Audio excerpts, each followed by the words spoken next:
party. Ain't nothing but against the party. Oh shit. You done fucked up, man.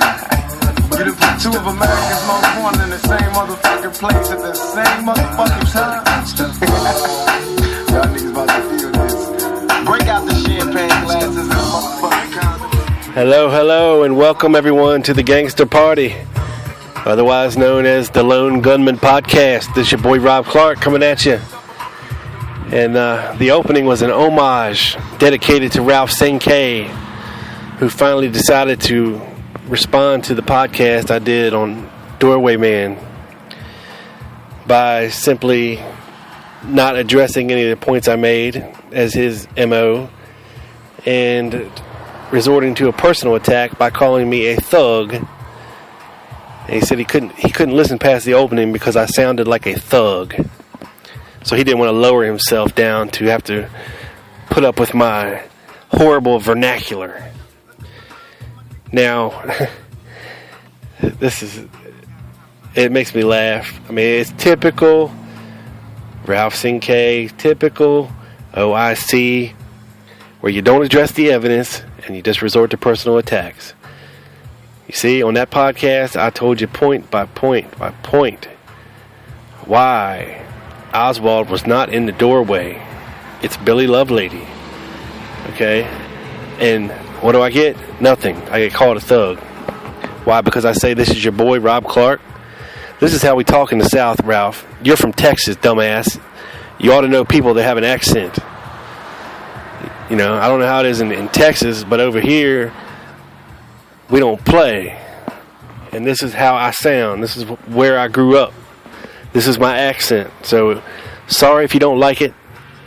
Doesn't make me a thug. It just makes you once again look like an uninformed idiot. But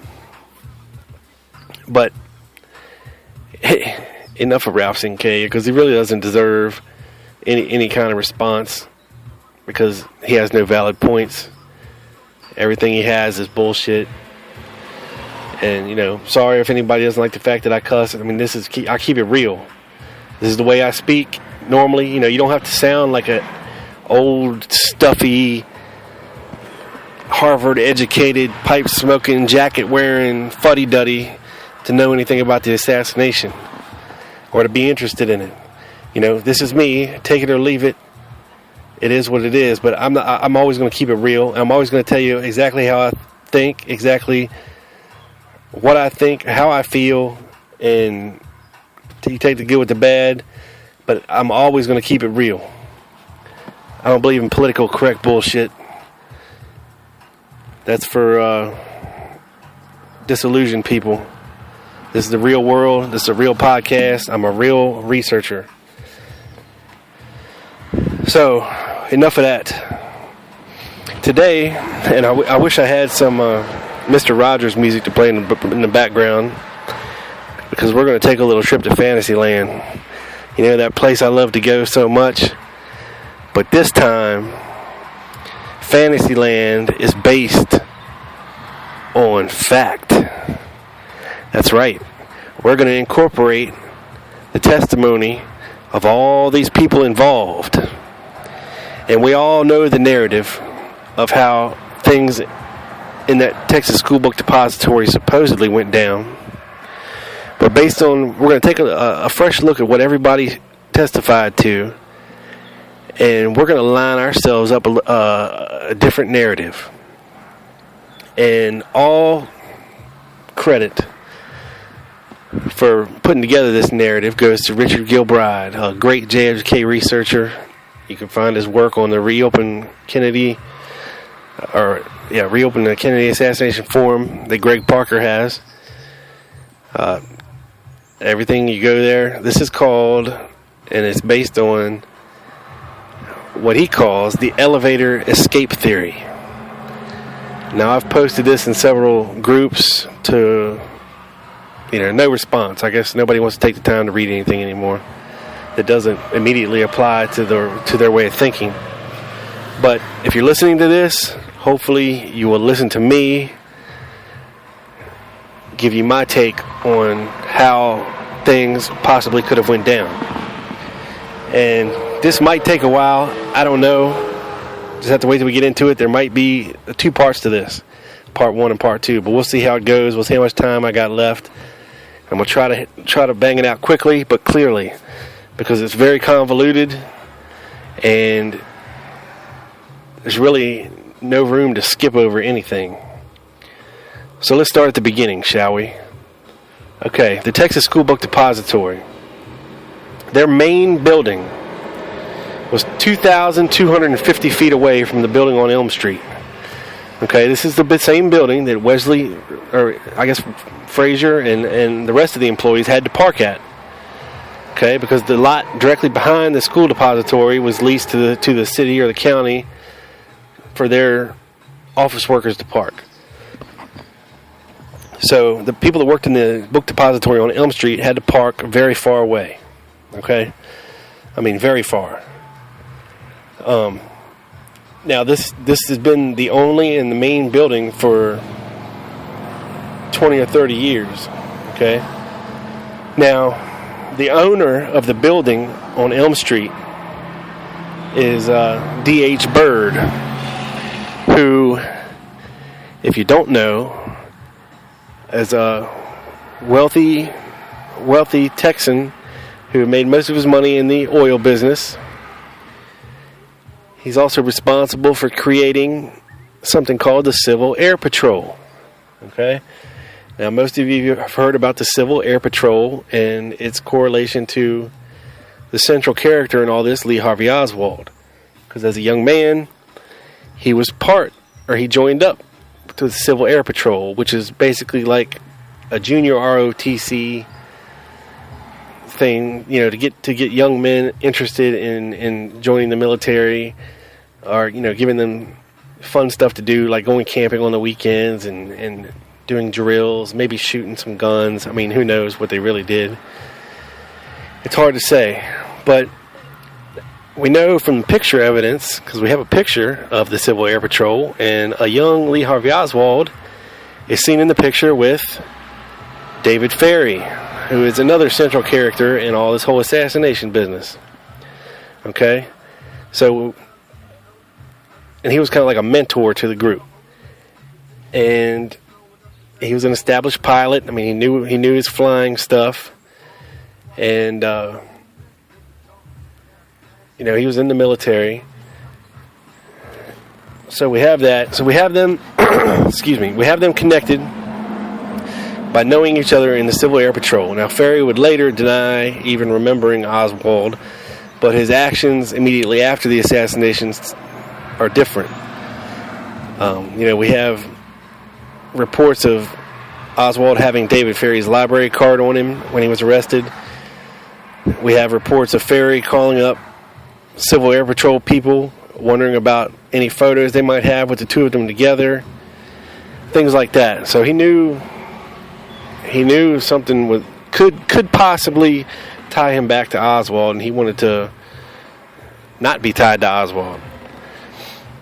Okay, so obviously Ferrie, being the commander, being involved in the leadership part of the Civil Air Patrol, one can infer that he probably knew D.H. Bird, who owned this building on Elm Street. Okay? Now,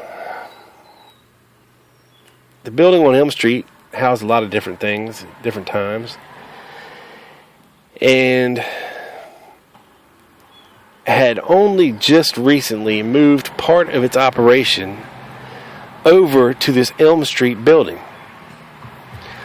Excuse me. And I'm talking probably that August or September is when they moved part of their operations over there to that building from the main school book depository, which was some ways away.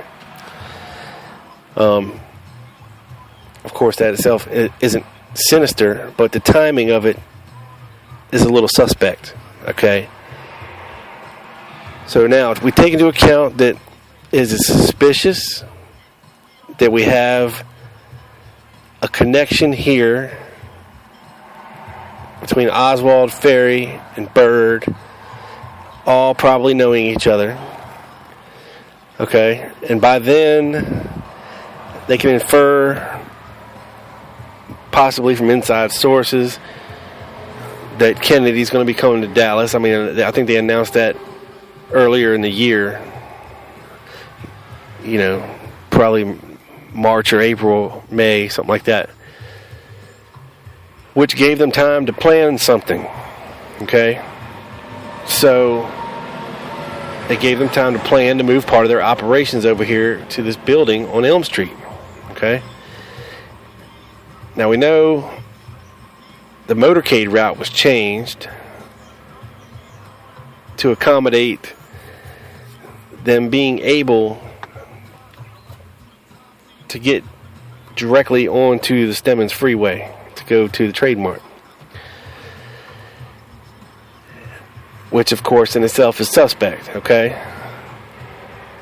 But you have this fellow, Lee Harvey Oswald, getting a job at said building, you know, about 6 weeks before the assassination. And the Texas School Book Depository, ran by Roy Truly, or at least that operations part of it, was, or had laid people off. Okay, they laid, I think it was 7 or 8 black guys off. But yet they hired a couple new people, Frazier and Oswald being 2 of them. Several of the other employees that were there, like Lovelady Williams, Bonnie Ray Williams, Junior Jarman, Harold Norman, a lot of these guys, Jack Doherty, they'd been there for a while. Some from 2 or 3 years to 20 years. They'd been with the company. And a lot of their task in that building was they were laying new floor. Now, there was also orders being pulled by Oswald, Frazier, and possibly a couple other people. But the majority of people that we know of that day were on the floor crew, which were laying a new floor on the 6th floor. Okay? So now, let's fast forward a little bit to JFK turning onto Elm Street. Okay, we have the Dillard photo, which if you haven't seen it, look it up, Google it. I'll post it on the Facebook page. You can see vaguely the image of 2 people on the 6th floor. One is a vague image, kind of behind the glass of a light-skinned male, possibly with glasses. And then at the other end of the 6th floor, you can see somebody with a white shirt, kind of in the light of an open window. And that one's not as clear. And we also see Junior Jarman and Harold Norman hanging out of the window of the 5th floor, right under the sniper's nest. Okay? And this is as Kennedy's going around the corner. Okay. They get around the corner. Shots are fired. We've got Lovelady and Shelley on the front steps. Okay? Now, Oswald is likely on the first, meandering around between the 1st and the 2nd floor lunchroom during this time. He's seen by many people. And according to Bonnie Ray Williams, he was eating his lunch by himself up on the 6th floor as late as 12:20. Okay? He then said that he came down from the 6th floor to the 5th floor to be with Junior Jarman and Harold Norman.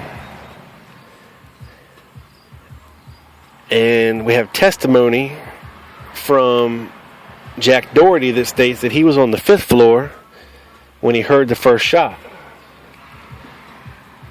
Now, Williams, Jarman, and Norman, nowhere in their testimony do they ever refer to seeing Jack Doherty on the 5th floor. And never nowhere in his testimony does Jack Doherty ever testify to seeing Jarman, Norman, and Williams on the 5th floor. Okay? That's important. Remember that. Alright, now as the shots rang out, okay, we have a guy that was on the, he was on the 1st floor. His name was Otis Williams, who headed for the back stairs and was booking it up to the 4th floor to use the telephone so he could call his wife to tell her what had happened. And this was immediately after the shots. Okay, I mean he beat Truly and Baker in. He beat everybody in. As soon as it happened, he was gone. He was heading for the 4th floor. Now, if we have either two snipers or a sniper and a spotter on the 6th floor, and this is all considering that we don't believe that Oswald was on the 6th floor shooting, okay? But, like I said, in the Dillard photo, we have two distinct individuals on the 6th floor. One in the very westmost window, and one behind the window next to the sniper's nest, which he could have very easily moved to and shot from. Now, okay, back to Otis Williams. Alright, so he's booking it up the back stairway. Okay, well, we have two snipers on the 6th floor who need to get out of the building. Okay? The elevators are not on the 6th floor. They are on the 5th floor. Okay? So, as they're leaving, one of the guys stuffs the it was either probably the Mauser behind the box on his way out of the 6th floor. Okay? Might have been the guy behind. They start going down the back staircase, but all of a sudden they're like, oh shit, somebody's coming up. They heard Otis Williams coming up the steps. Boom, boom, boom, because he was hitting it. He was headed for the 4th floor. They didn't know that, but they heard somebody coming up, so they ducked into the 5th floor. Okay?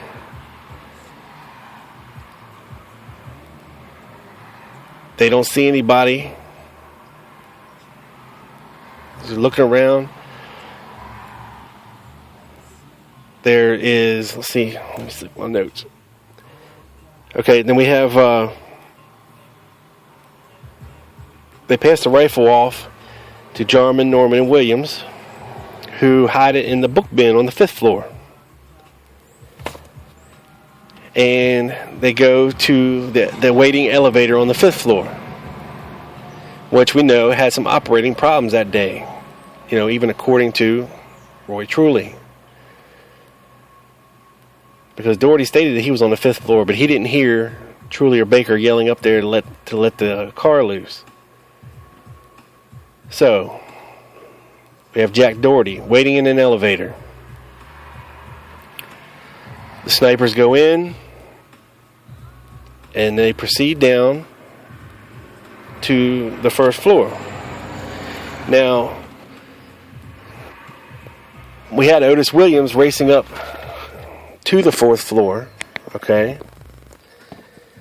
And we also had a couple ladies coming down from the 4th floor, Vicki Adams and Sandra Stiles, who stated that when they reached the 1st floor, they saw two men, Bill Shelley by the rear door and Lovelady on the west side of the floor by the elevator. Okay? So now, we have a getaway plan. Okay, it involves a lot of people. Okay, we had Doherty helping the snipers down. We have Shelley and Lovelady on the 1st floor getting them out of the building. Okay? Now in their testimony, there's a discrepancy because Shelley and Lovelady say they headed for the grassy knoll. But Vicki Adams swore that she saw him on the first floor when she came down the steps, which had to be after Otis Williams came up the steps and after Truly and Baker came up. Okay, so we're talking like a minute and a half, 2 minutes. Okay, which they probably got down the stairs as soon as the snipers got out of the building. Now, with them safely out of the building, the guns hidden, one on the 6th floor, one on the 5th floor. Okay, we have back to Roger Craig. Excuse me. Who stated that he saw two men coming down the grassy knoll part there, and one of them looked just like Oswald, and they got in a Nash Rambler and made their way out of there. So if the snipers, Oswald look-alike, and another person got out of the back of the schoolbook depository, came around the side over towards the pergola area, and then down the grassy part to a waiting Nash Rambler. I mean, it's pretty ballsy to escape that way right there in front of the building, pretty much right where the president had his head blown off in the street. But it is what it is. And the Otis Williams testimony was not revealed until 1997, when he stated what he said about going up to the 4th floor. So this wasn't taken into account in the Warren Commission or the HSCA or anything like that. Nobody even knew he went up there back way to the 4th floor. It's new information as of 97.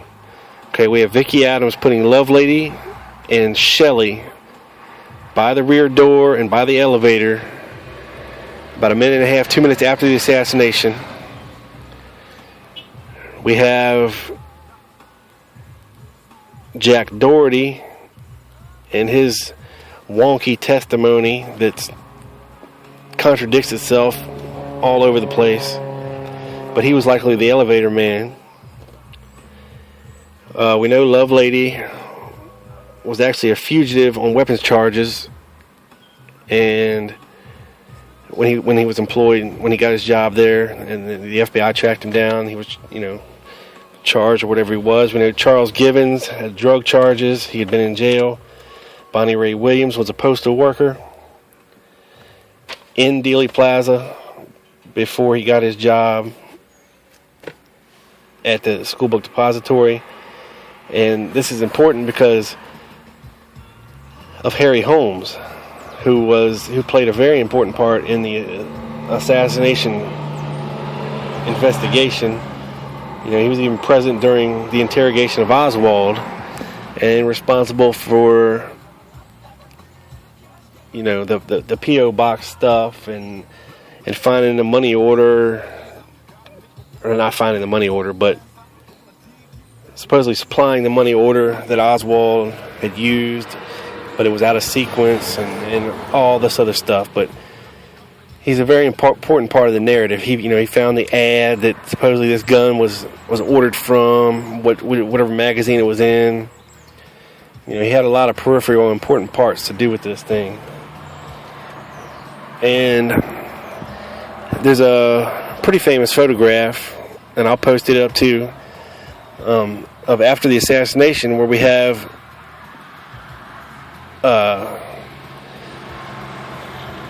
Bonnie Ray Williams, Bill Shelley, Danny Arce being taken down at gunpoint and put in a squad car and taken to the station, I guess, for interrogation. And Danny Arce is another shady character, because we have him likely in the Alchins photo over by the Dow Tex building with possibly a radio in his hand, maybe. He also very strongly resembles a anti-Castro Cuban with the same last name, Arce, different first name. But based on photo comparison, it could be him. So that is the basic narrative. Now, you might be saying to yourself, that's a whole lot of trouble to go through to pull this off.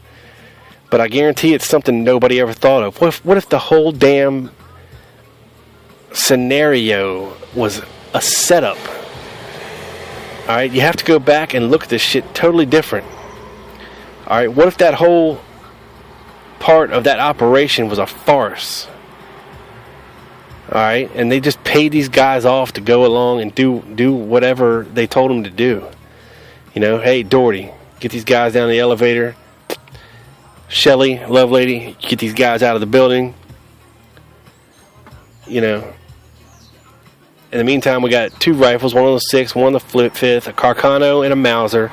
They later go on to become one weapon, the Carcano, because it's tied back to Oswald thanks to Harry Holmes.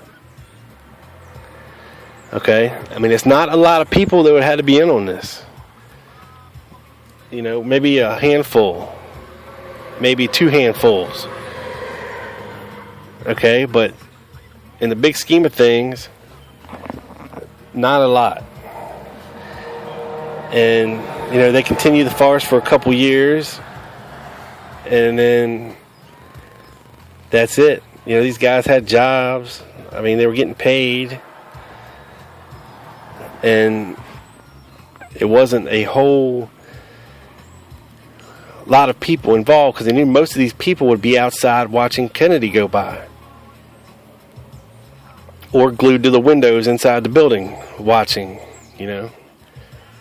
Except for that one poor sap, Lee Harvey Oswald. Because like Doug was saying on his podcast about James Powell being outside making sure the Patsy didn't leave the building, they had to have somebody in the building to make sure that the Patsy didn't leave the building either. Okay? And that man was likely Eddie Piper. Now, of course, you also have Shelley and Love Lady and everybody else right on the front steps to make sure that he wouldn't have got down them. So, based on everybody's testimony, you got Vicki Adams and her testimony about what she saw. Okay, we have Otis Williams based on his testimony and what he did. We have Jack Doherty based on his testimony. We have the testimony of Norman Jarman Williams. And you can put them all together to make a different narrative about how this thing was pulled off, because we haven't solved the case yet.